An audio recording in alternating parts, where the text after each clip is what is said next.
जरा स्पष्ट खणखणीत आवाजात सांगायचं काय आहे तिथल्या तळमळीने तुम्ही बनवलंय. किती तळमळ दिसली पाहिजे सांगताना.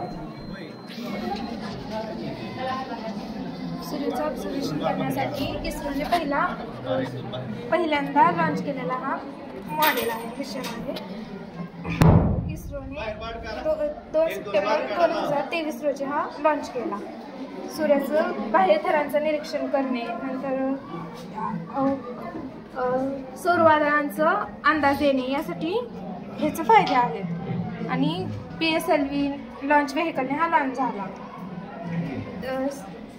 6 जानेवारी 2024 रोजी हॅलो अर्थ ऑर्बिट ह्याने कंप्लीट केली. सूर्याचं पूर्ण निरीक्षण ह्याने त्या टाइमला कंप्लीट.